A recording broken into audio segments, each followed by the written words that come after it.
No sé si alguna vez has entrado en tu propia casa y has visto a un desconocido en calzoncillos comiéndose tu tortilla de patatas, pero te aseguro que no es algo que se olvida fácilmente. Sucedió hace exactamente 22 días, un jueves por la noche. Yo volvía de un viaje relámpago a Valencia por curro. Tenía que entregar unos renders a un cliente pesado que solo quería verme en persona, aunque todo se podía haber resuelto por correo. Cogí el tren de vuelta a Madrid, cansado, con ganas de darme una ducha, abrazar a Laura, mi mujer, y tirarme al sofá a ver cualquier mierda en la tele. Cuando entré al piso, todo estaba en silencio. Las luces del pasillo estaban apagadas, pero la de la cocina estaba encendida. Pensé que Laura estaría preparando algo para cenar. Sonreí. Olía a cebolla frita y aceite caliente. Mi favorita. Pero cuando empujé la puerta de la cocina, casi se me para el corazón. Ahí estaba él. Un tipo de unos 30, con un cuerpo que claramente pasaba más tiempo en el gimnasio que en una oficina, en calzoncillos y camiseta, dándole la vuelta a la tortilla con una espátula que yo mismo había comprado en IKEA el mes pasado. Me miró como si el que estuviera fuera de lugar fuese yo. ¿Tú quién eres?, pregunté, sin moverme del marco de la puerta. Él se quedó callado un segundo, luego soltó una sonrisita y dijo: ¿Tú debes de ser Dani? Así, tal cual. Como si nos conociéramos. Como si yo fuera el raro por no reconocerlo.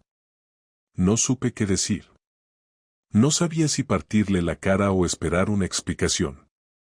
Porque, ¿y si era un primo lejano de Laura, alguien que se había quedado a dormir porque perdió el último bus?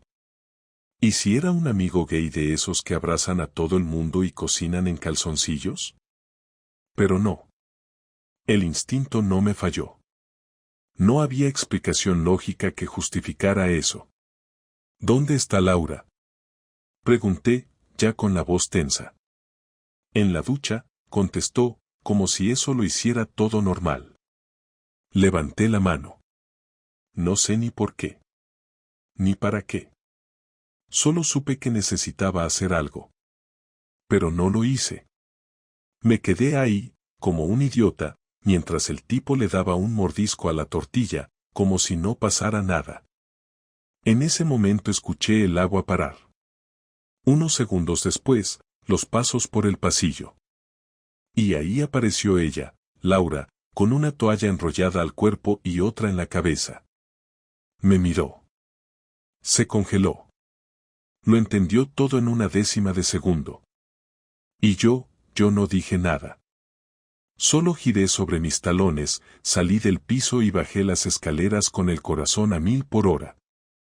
Cuando salí del edificio tenía las manos temblando, no por frío, sino por pura rabia contenida.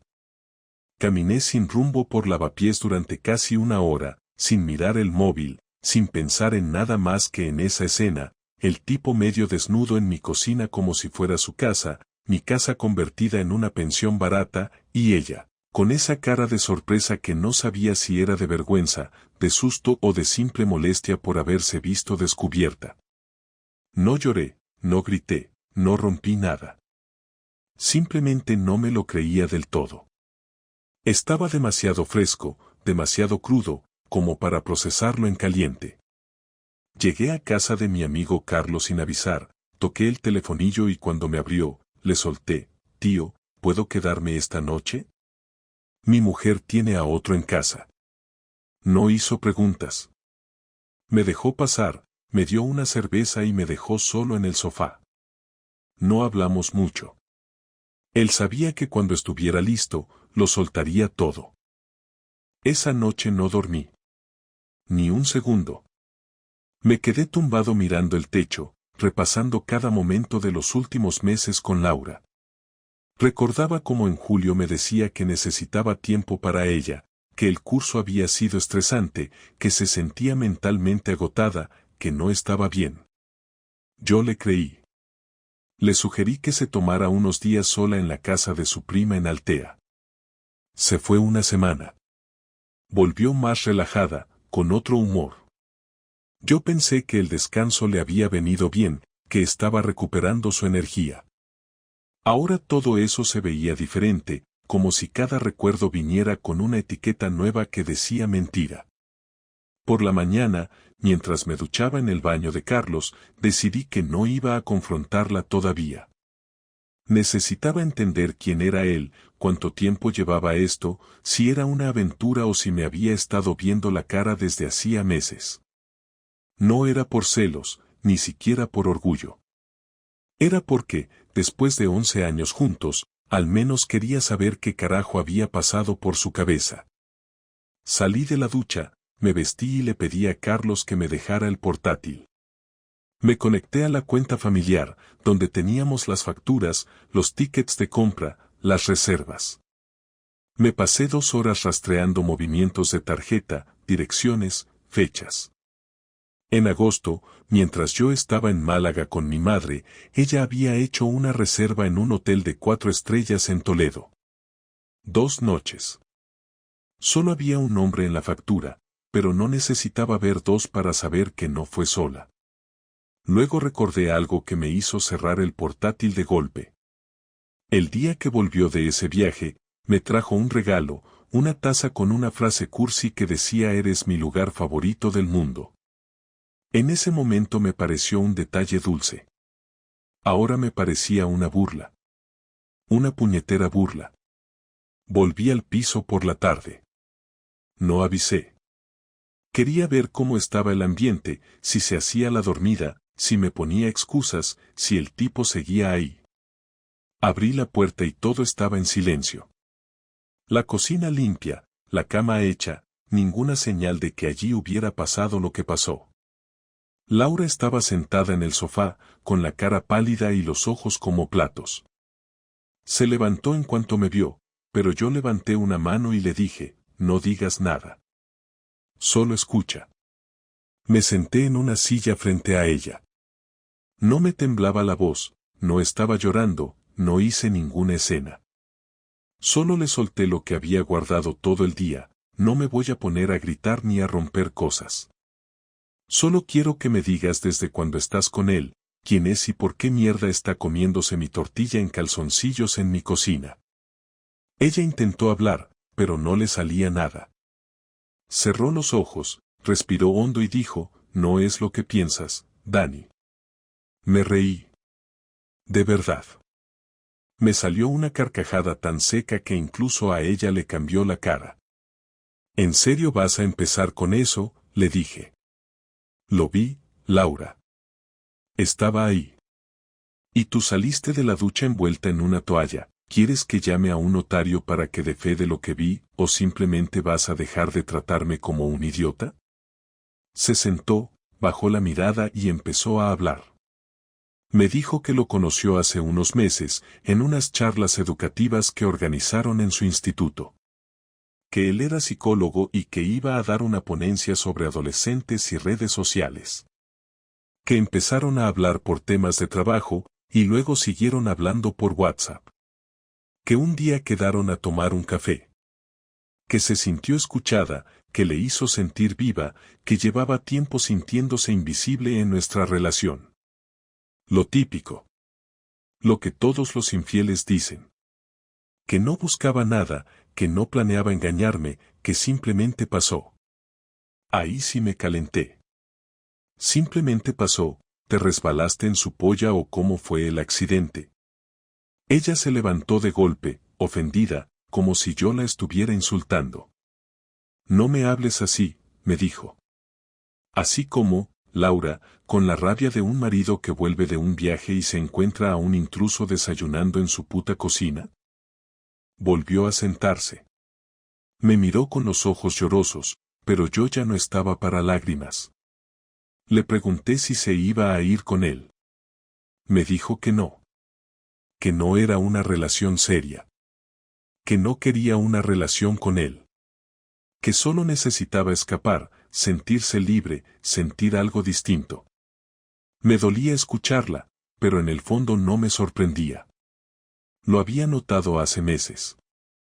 Sus ausencias, su desconexión, como evitaba el contacto físico. Pero uno no quiere ver esas cosas hasta que las tiene delante. Le dije que no sabía qué iba a hacer aún. Que no iba a tomar decisiones en caliente. Que necesitaba tiempo. Ella preguntó si podía quedarse en casa, que no quería que esto afectara al trabajo, que no podía permitirse buscar un piso ahora. Le dije que no la iba a echar. Que podía quedarse, pero que no compartíamos cama ni vida. Que desde ese momento éramos dos desconocidos conviviendo bajo el mismo techo. Cogí una mochila, metí algo de ropa y me fui otra vez a casa de Carlos. En el camino, me sentí vacío. No tanto por la infidelidad, sino porque me di cuenta de que no la conocía. Había vivido con ella más de una década y, sin embargo, no sabía quién era. Dormía al lado de una persona que podía hacer algo así, y no haberlo notado me hacía sentir aún más imbécil. No tenía un plan, pero si tenía algo claro, no iba a quedarme quieto. Volví al piso un sábado por la tarde, después de 2 noches más en casa de Carlos. No le avisé, simplemente entré. Quería pillarla sin máscaras, sin tiempo para preparar excusas. Al entrar, escuché música baja en el salón y el sonido familiar del cuchillo sobre la tabla de cortar. Laura estaba cocinando como si todo estuviera bien, como si no hubiera pasado nada, como si no hubiese convertido nuestra casa en un motel improvisado para su aventura. Al verme, se giró con una mezcla de alivio y tensión, como si llevara horas ensayando qué decir. No me saludó. Solo me miró y soltó: ¿vas a hablarme ya o seguimos con este teatro? Yo no le respondí de inmediato. Dejé la mochila en el suelo, me senté en la silla del comedor y le dije que sí, que íbamos a hablar, pero que no esperaba que le gustara la conversación. Lo que vino después no fue una charla, fue un desahogo.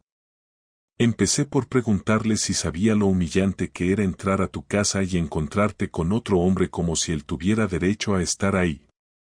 Le pregunté si le parecía normal esa situación, si no sintió ni un mínimo de respeto por mí, por lo que habíamos construido. Ella, en vez de bajar la cabeza o disculparse, me miró a los ojos y me dijo que no había planeado que sucediera así, que él no debía estar ahí cuando yo volviera, que pensó que tenía más tiempo. Esa respuesta me calentó más de lo que esperaba. Pensaste que tenías más tiempo, estás de coña. ¿Tú te das cuenta de lo que acabas de decir?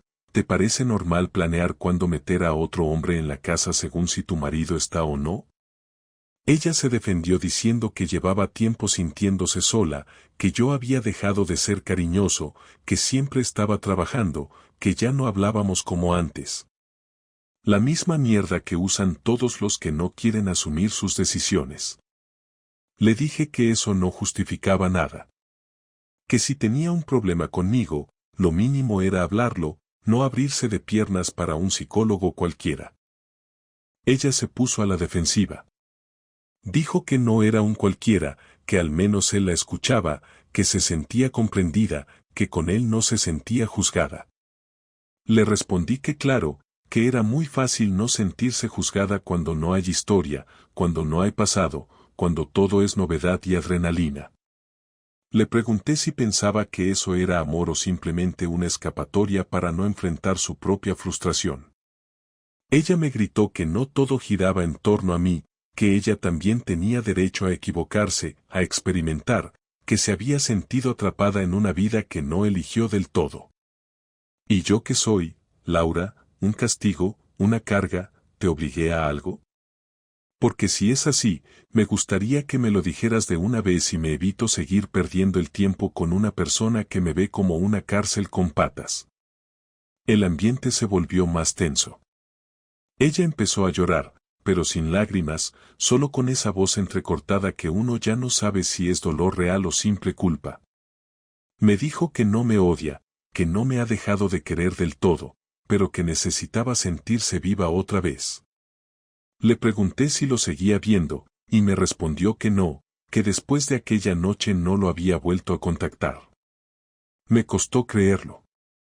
Le dije que me daba igual, que no estaba buscando una confesión limpia ni un arrepentimiento decorado. Solo quería la verdad. Me miró y me soltó que no lo ama, que nunca lo amó, que fue solo una forma de escapar de su rutina, que no sabía cómo pararlo una vez empezó. Esa fue la primera frase que sonó sincera. No me alivió, pero al menos ya no estaba actuando como víctima.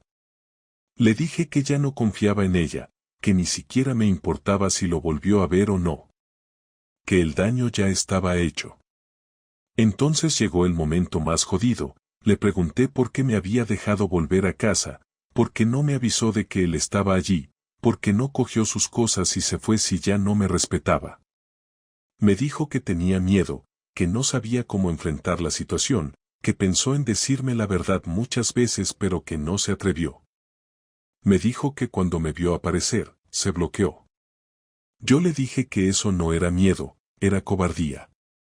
Que tuvo muchas oportunidades de evitar lo que pasó, pero eligió esconderse detrás de una mentira cómoda. En un momento, ella se acercó, intentó tocarme el brazo, pedirme que habláramos con calma, que tal vez podríamos ir a terapia.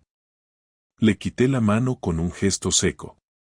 Le dije que no había nada que reconstruir, que al menos por ahora no veía futuro entre nosotros. Que si alguna vez recuperábamos algo, sería desde cero, sin promesas ni hipocresías. Me pidió que no tomara decisiones en caliente, que pensara en todo lo vivido, en los planes, en lo que podríamos perder. Le dije que eso ya lo había perdido todo ella, que yo solo estaba intentando no perder la poca dignidad que me quedaba. Esa noche no dormimos en la misma cama. Ni siquiera en el mismo cuarto. Ella se quedó en el dormitorio y yo dormí en el sofá, con la puerta cerrada, sin ganas de mirar atrás. No hablamos durante el desayuno. Solo hubo gestos mecánicos, platos que iban de la mesa al fregadero sin mirarnos a los ojos. Yo tenía una idea clara, si iba a quedarme en ese piso unos días más, iba a marcar distancia. Cada uno viviría su vida sin invadir al otro. Pero también sabía que eso no podía durar mucho. Uno de los dos iba a tener que irse, y cuanto antes ocurriera, mejor. Empecé a moverme. Hablé con un abogado. Le conté lo básico. Le dije que aún no quería divorciarme, pero que necesitaba asesoría por si llegábamos a ese punto. Me recomendó guardar pruebas, registrar cualquier movimiento sospechoso, y sobre todo, mantener la calma. Le pregunté si la infidelidad servía de algo legalmente. Me dijo que ya no tanto, que en España eso casi no influye en los juicios, pero que sí podía ayudar en algunos temas si había una separación conflictiva. Agradecí la información, aunque no me servía para aliviar la rabia. Esa tarde me senté a escribir. No una carta para ella, ni un mensaje.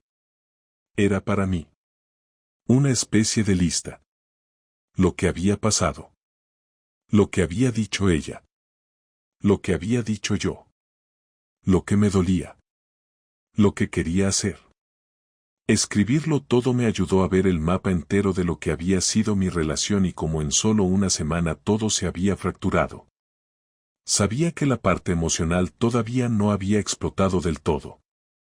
Que la tristeza estaba acumulándose en alguna parte, esperando el momento de salir. Pero antes de permitirle aparecer, tenía que hacer algo más. Algo que dejara claro que yo no era solo el tipo traicionado que se encierra a llorar en su cuarto. Y ahí empezó mi plan de venganza.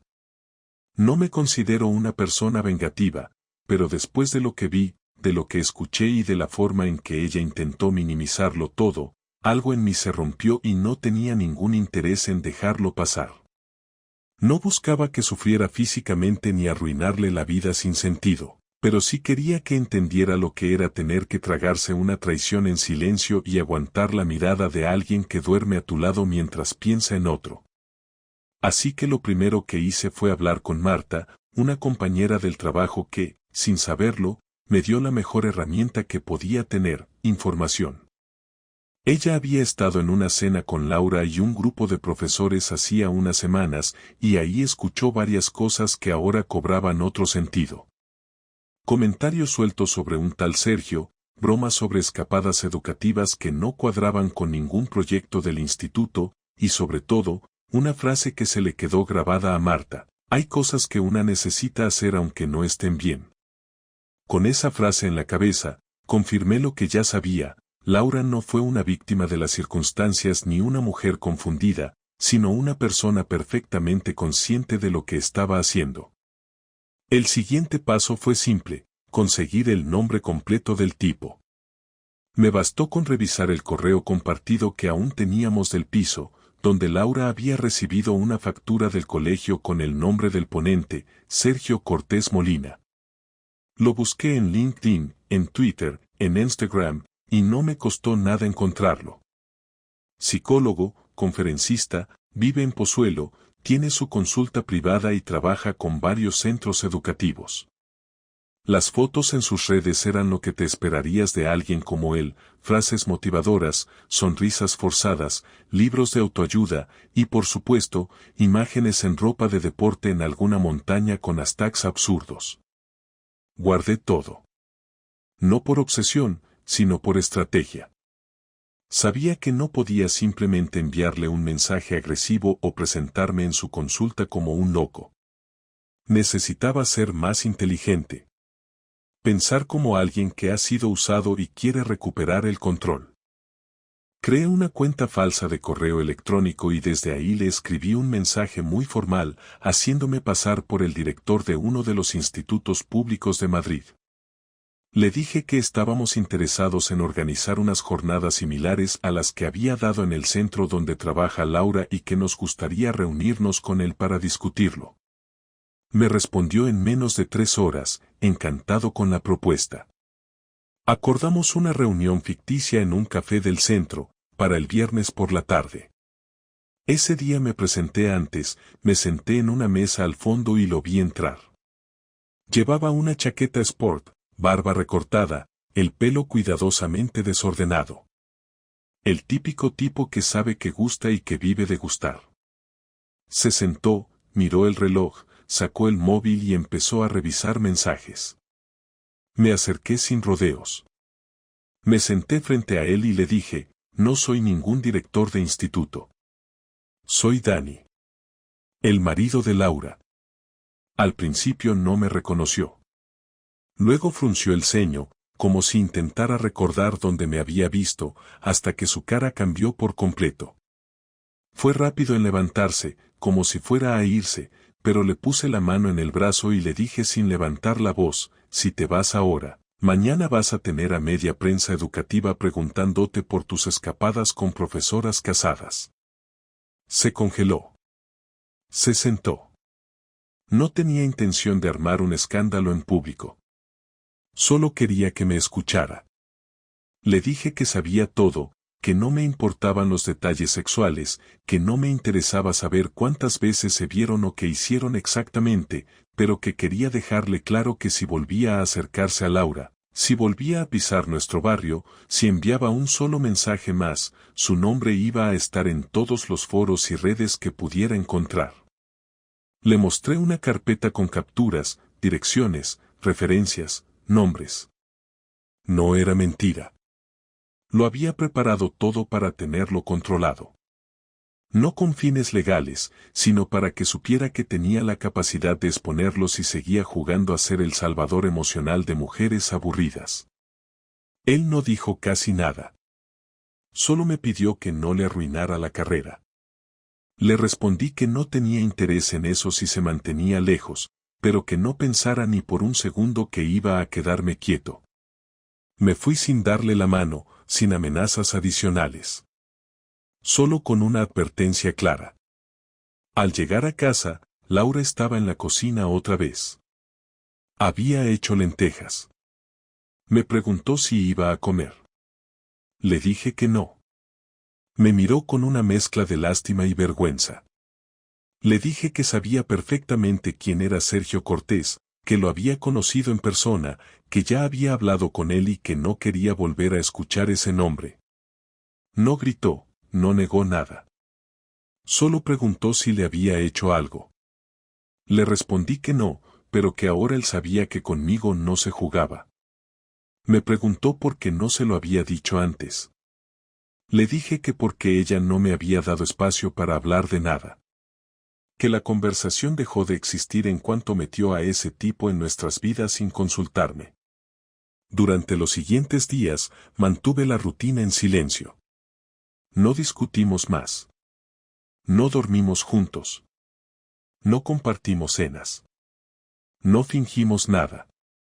Era una convivencia muerta, sin alma. Yo seguía escribiendo mi lista, ampliándola.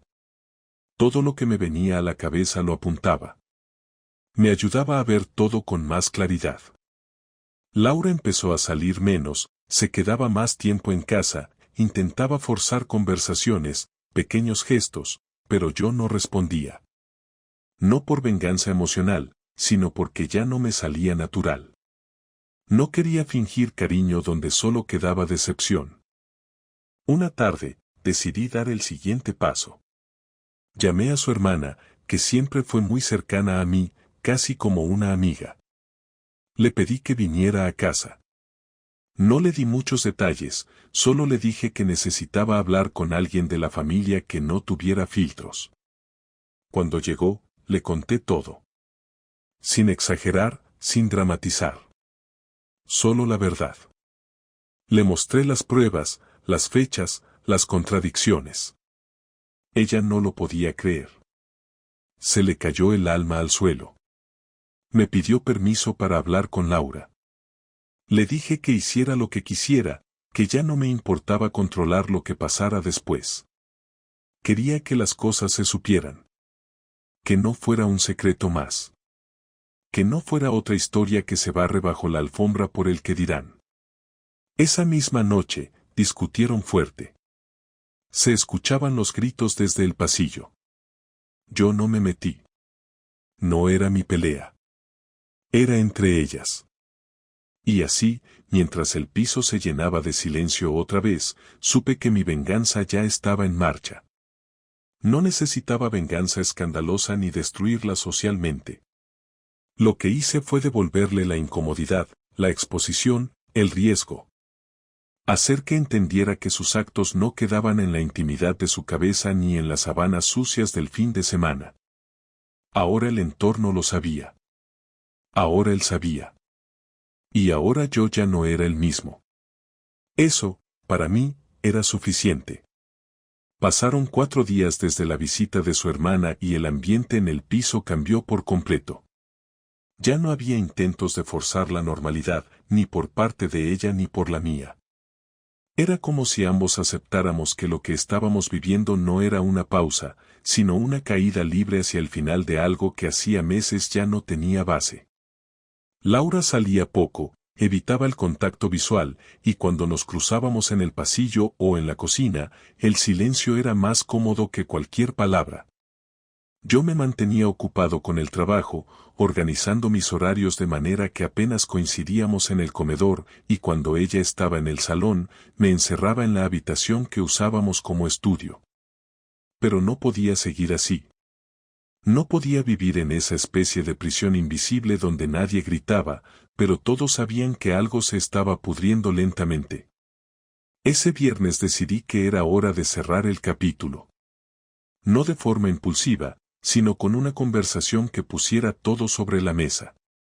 No quería gritar ni buscar culpables, solo necesitaba entender si había algo que salvar o si lo mejor era aceptar que se había terminado.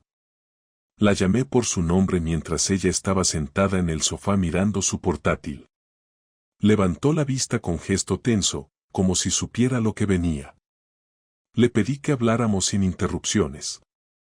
Me senté frente a ella. No tenía un discurso preparado, solo sabía que tenía que ser claro y no dejar nada sin decir. Le pregunté si seguía pensando en él. No me respondió enseguida, se limitó a mirarme con los ojos húmedos. Al cabo de unos segundos, negó con la cabeza. Le pregunté si todavía me quería. Me dijo que no sabía qué sentía, que en su cabeza había confusión, pero que nunca quiso hacerme daño de forma consciente. Le dije que eso ya no importaba, que el daño ya estaba hecho, que lo que necesitaba saber ahora era si ella, desde el lugar en el que estaba, veía posible reconstruir algo conmigo, no por costumbre, sino porque lo deseara de verdad. Me dijo que no sabía si era capaz, que se sentía vacía, que no encontraba dentro de ella la energía necesaria para empezar de cero. En ese momento entendí que no había nada que hacer. Que no era cuestión de perdón o de tiempo, sino de que simplemente ya no estábamos conectados. Que el amor que alguna vez sentimos ya no existía o no tenía fuerza suficiente para sostener todo lo que se había roto. Le dije que lo mejor era separarnos, que no tenía sentido seguir conviviendo en esa incomodidad permanente. Le aclaré que no era una decisión tomada por rabia ni venganza, sino porque prefería vivir solo con mi dolor que seguir compartiendo techo con alguien que ya no me elegía. Ella no protestó. Solo asintió en silencio, con los labios apretados, como quien esperaba esa decisión desde hacía tiempo. Después de esa charla, pasamos una semana organizando la logística. Hablamos de forma civilizada, sin insultos ni culpas. Decidimos que ella se quedaría en el piso durante un tiempo mientras encontraba algo más.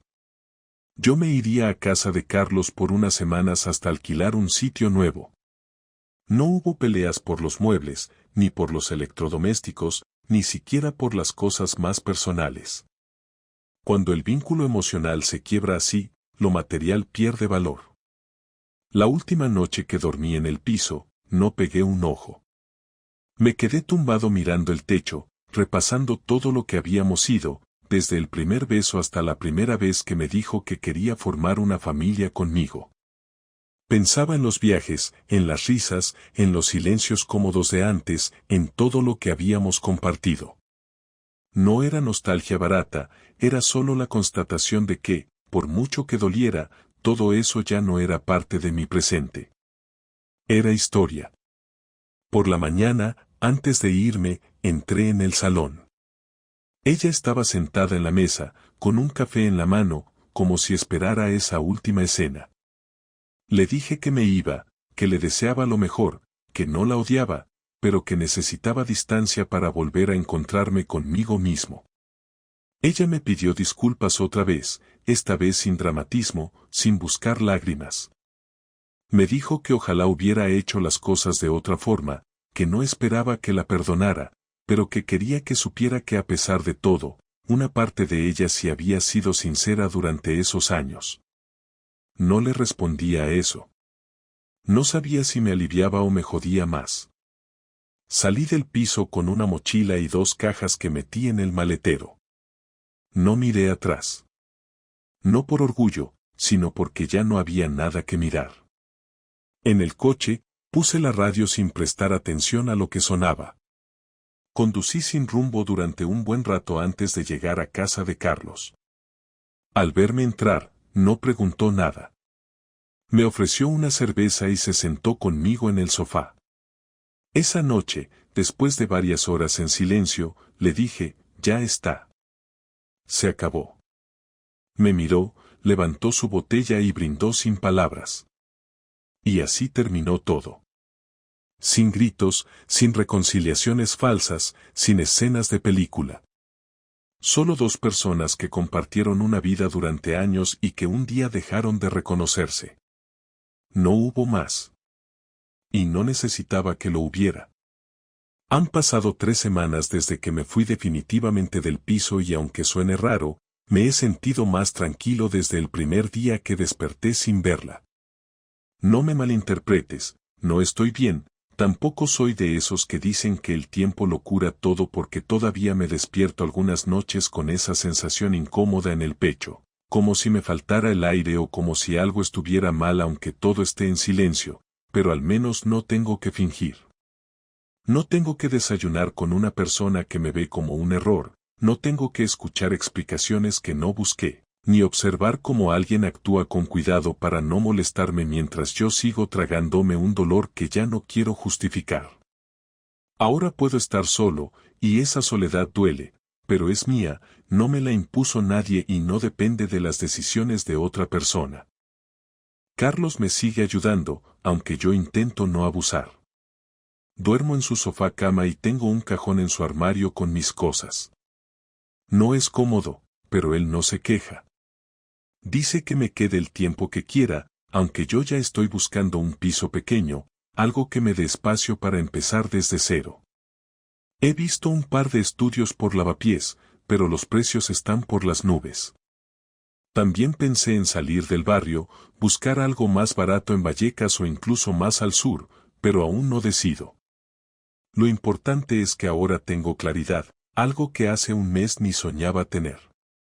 En estos días he hablado con muy poca gente. Mis padres no saben nada, no porque quiera ocultarlo, sino porque no quiero ver esa mezcla de decepción y preocupación en sus caras. No me apetece explicarles todo lo que pasó, ni contarles cómo me convertí en un espectador de mi propia vida sin darme cuenta. Ya tendrán que saberlo en algún momento, pero ahora no es el momento. Con mi hermano solo crucé un par de mensajes. Le dije que Laura y yo nos habíamos separado y que prefería no hablar del tema por ahora. Me respondió con un cuando quieras, estoy, y eso bastó. El único con quien sí hablé a fondo fue con Marcos, un compañero de la universidad con el que siempre tuve una relación bastante directa. Quedamos para tomar algo y en cuanto me senté me soltó un cuéntamelo todo, sin filtros. Le conté la historia desde el principio, sin suavizar nada, y cuando terminé se quedó callado unos segundos y luego dijo algo que todavía tengo en la cabeza: te jodieron, sí, pero sobreviviste. Eso ya es una victoria. No supe si tenía razón, pero me gustó que lo dijera así, sin tratarme como un pobrecillo ni como un mártir. Laura y yo no hemos vuelto a hablar desde que me fui. No hubo mensajes, llamadas ni excusas de último minuto. Supongo que ambos sabíamos que ya no quedaba nada que decir. Ella se quedó con el piso, al menos de momento, aunque ya me dijo su hermana que está buscando otro lugar porque le resulta incómodo seguir ahí. Me pareció lógico. Ese sitio dejó de ser hogar para los dos en el momento en que cruzó esa línea. No tengo interés en saber cómo está ni qué hace. No es por rencor, es porque no me aporta nada. Pensé que me costaría más desconectarme de ella, pero descubrí que lo que más dolía no era perderla, sino asumir que estuve con alguien que ya no era quien decía ser. En cuanto a mí, no he salido con nadie ni lo estoy buscando. No tengo cabeza ni ganas para eso. No estoy roto, pero sí estoy en proceso de reconstrucción, y no me parece justo meter a otra persona en este estado. Algunos me han dicho que debería darme una alegría, pero no me interesa usar a nadie para tapar una herida que ni siquiera he terminado de limpiar.